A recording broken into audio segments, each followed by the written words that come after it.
species of creatures came into being over the course of hundreds of millions of years through the process of evolution. You basically say in this museum that dinosaurs and human beings existed at the same time? Oh, absolutely.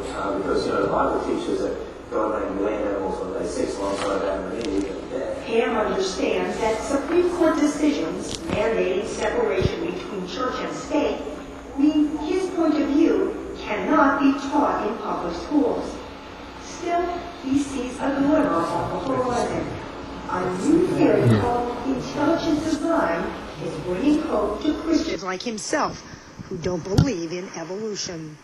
They see it as a way of maybe this is how we can try to get school students to at least hear of another view. The underlying premise of intelligent design is that recent advances in molecular biology have allowed scientists for the first time to peer into the inner workings of a single cell, revealing mechanisms so complex that they couldn't possibly have evolved by chance and must have been deliberately designed. Especially when it comes to DNA, the building block of life. This video was created by the Seattle-based Discovery Institute, cradle of the intelligent design theory. There is, in fact, no entity in the known universe that stores and processes more information more efficiently than the DNA molecule. In other words, we're seeing something that in any other realm of experience would trigger an awareness of design, and therefore we think the best inference is that things were actually designed. Stephen Meyer, who holds a doctorate in the history of science, is director of the Discovery Institute's Center for Science and Culture. He says that ID is based entirely on observable scientific evidence, and that it's not creationist theory. But he acknowledges it's consistent with a view that many people in our culture hold, that there is some larger purpose derived from a creator. And would that be a Christian creator? Well, many people have different interpretations of that. Nobody buys for a moment that they have in mind the creature from the Black Lagoon or any other possible intelligent designer. Clearly they're referring to God. Niles Eldridge is a paleontologist at the American Museum of Natural History in New York and curator of an upcoming exhibit on naturalist Charles Darwin, whose studies in the Galapagos Islands led to his landmark publication On the Origin of Species in 1859, which inspired monumental sea change in our thinking about who we are and how we came to be. Darwin theorized that all living things evolved from the same simple organisms. Over countless generations, random mutations or changes have occurred, with the strongest specimens surviving and reproducing, a process known as natural selection. That process eventually led to the formation of new species and higher forms of life, including humans. Greatest headlines of the century. Darwin's theory met resistance from the start in this country. Back in 1925, Tennessee high school science teacher John Scopes was put on trial and banned from teaching evolution. Today, of course, religion has been banished from the science class. But now there's a court case going on over teaching intelligent design in Dover, Pennsylvania, where the school board says it should be allowed. Just to show how complicated this issue is, the folks at the Discovery Institute, the major proponents of intelligent design, do not support the school board because of reports that they justified the policy using an explicit statement of religious purpose, which is not only unconstitutional, it's incongruous with what we're trying to do, which is to make a scientific case for the idea of intelligent design. In fact, although Meyer and his colleagues argue that the theory of intelligent design is purely scientific, they also say it's too new to be a requirement in public school science classes. But they are demanding something else. We think that students should be informed about the growing scientific criticism of Darwinian evolution. a small number of scientists now challenge some of the fundamental tenets of Darwinism. They point, for example, to tiny bacteria with moving tails known as flagella and insist that their intricate workings could not be the result of a genetic accident. Well, maybe that's what they believe. But for biologists, we know differently. Biochemist Maxine Singer says there are clear evolutionary explanations for this and other issues raised by ID theory. A member of the National Academies of Science and former head of the Carnegie Institution in Washington, she says that intelligent design is not science. It's a leap of faith. The whole concept of science is you're always asking new questions. But intelligent design says this is the end of questions, because here's the explanation. Some intelligent designer said that this is the way it's going to be. And so for kids in school, it closes their minds, not opens them.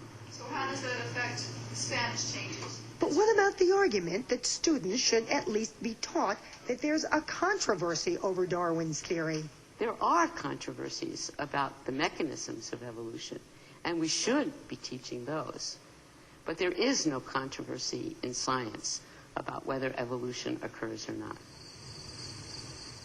Nevertheless, evolution, the idea that we are all descended from apes, has never been popular in the U.S.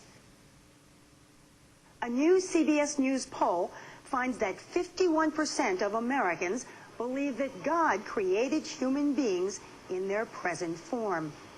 3 states have now adopted policies that require teachers to introduce scientific criticisms of the Darwinian theory of evolution. So it's no surprise that intelligent design is capturing public attention. President Bush made news when he said ID should be taught. Well, I think it'll be fairly difficult to teach geology, anthropology, and zoology without... And just a week ago on the program West Wing, a fictional presidential candidate was asked, do you believe that the theory of intelligent design and the theory of evolution should be taught alongside each other in the public schools? Absolutely not. One is based on science, one is based on faith. That fictional character is not the only one who thinks so. John Haught is a research professor of theology at Georgetown University and author of several books on religion and evolution. He argues that science is just not equipped to deal with spiritual or philosophical questions. There's a point in our quest for understanding, it seems to me, where the question of what the ultimate explanation of things is quite legitimate and needs to be asked. But science does not ask ultimate questions. It asks questions about proximate physical causes. So by definition, science simply is not wired to pick up any signals of some ultimate intelligence or ultimate wisdom. But at the Creation Museum in Kentucky, Ken Ham believes that the theory of intelligent design is going to reopen debate in this country about religion in the science classroom. At least they're starting to get people to think about the issue. They're battling it in public, and I believe you're going to see a lot more. You're seeing that culture war in America, and you're going to see that culture war heat up. Meaning the answers to age-old questions like who we are and why we're here may remain as elusive as ever.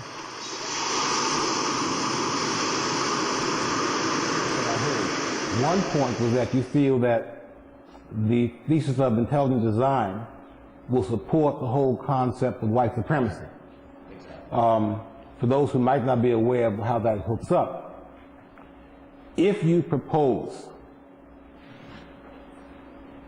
what is generally understood to be intelligent design, and I say what is generally understood to be because the young man from the Institute kind of separates himself from the creation theory people.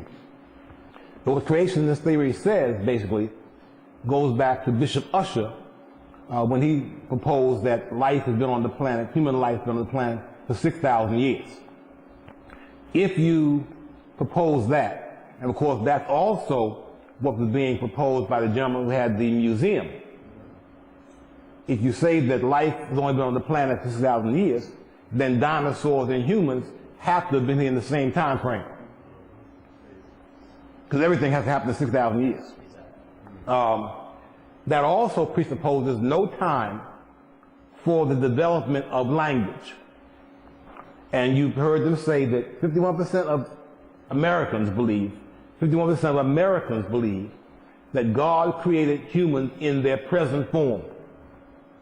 That means already speaking the various languages that they speak. No time for the development of language.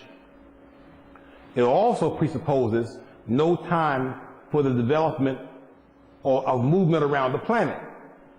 So not only did God create everybody speaking the languages that they now speak and having the culture they now have, but God also created people in the places you now find them.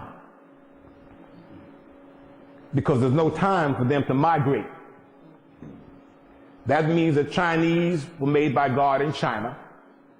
The South Americans were made by God in South America. The Europeans were made by God in Europe. And the Africans are made by God in Africa. And if you do that, then you also can propose that God, in making those various people, may have given them different attributes the way he created them. If you propose what Darwin said happened, that life has been on the planet in some form, human life, for some 4 to 5 million years, coming all from the same basic stock, then you really have no justification of saying that one group may be smarter than the other.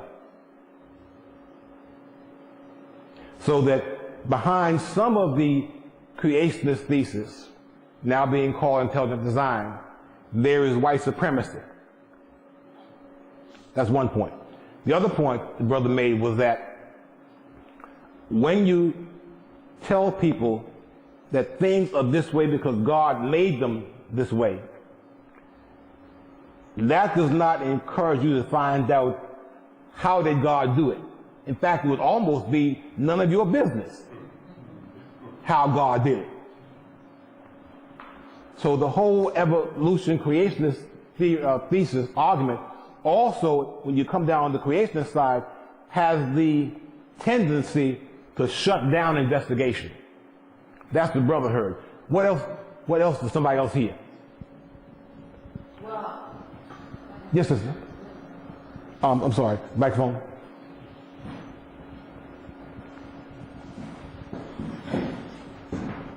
I see it coming, okay. There it is. Sister Mona. Good morning. Just from the comment that you made, Brother Asagai, if we learned in our last class that we have a culture and we've been around for like 10,000 years, then the creationism has closed the door short on the civilizations that developed over this period of time. It also closes the door on migration patterns, trade, and the use of the natural resources around the continent before they shifted. So if you look at it that way, then they're telling us that we don't have a heritage or a culture that we can draw from, and that our value system stops short of where they're saying that we've been created. My issue is that I thought that we were created from God.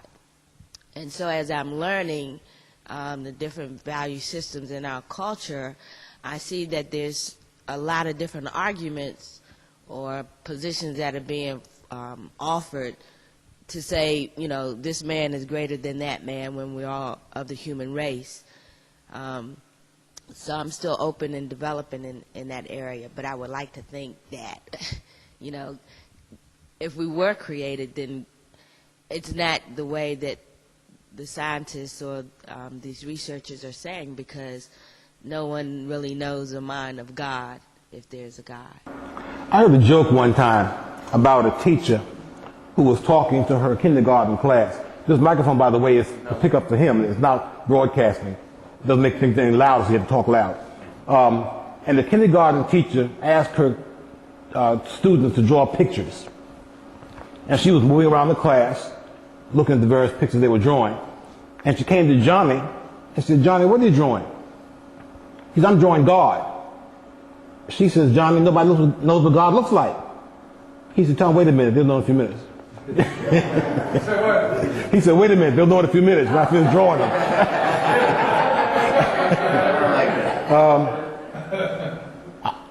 That's a very good point, because I'm going to talk today about mythology. All of us are victims of mythology. I initially also was bothered by the whole thought that, if evolution is correct, then maybe God did not design us.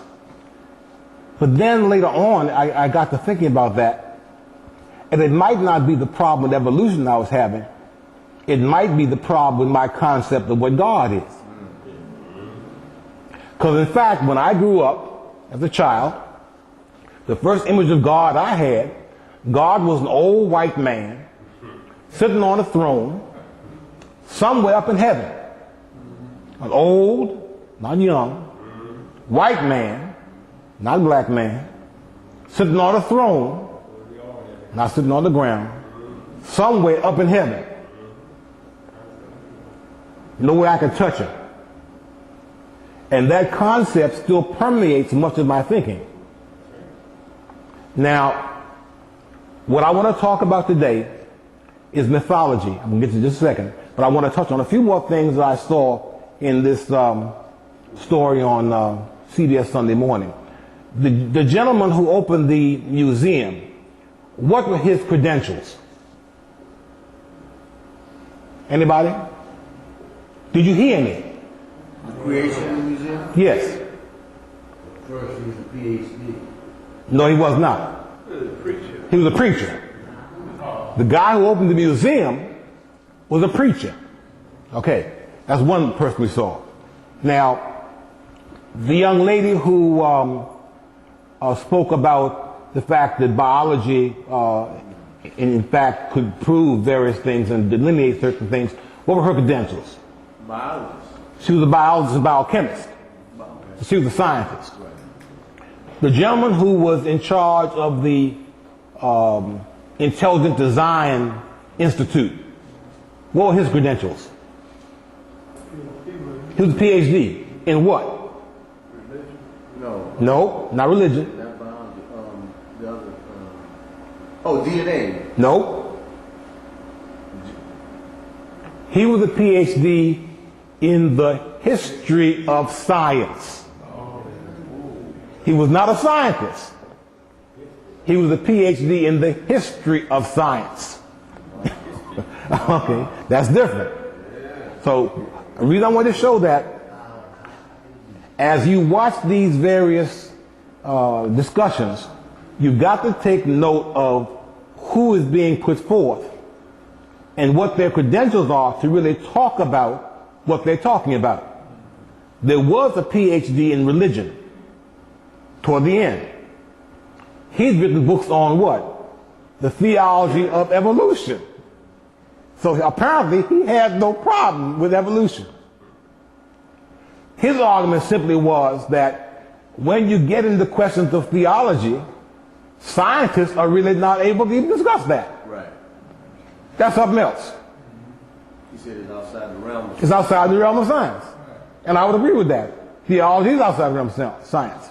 But he didn't necessarily have a problem himself with evolution. Now, they said, one other thing I thought was interesting. They said 51% of Americans believe that God created humans in their present form. I found it interesting because that's not the same proportion you find around the world. Americans are much more fundamentalist country when it comes to religion than most of the other countries in the world. Had they done this particular news report in Israel, what do you think the proportion would have been of those who said that God created humans in their present form? Give me a number. 21. Less than 10, you say? The point I'm trying to make here is that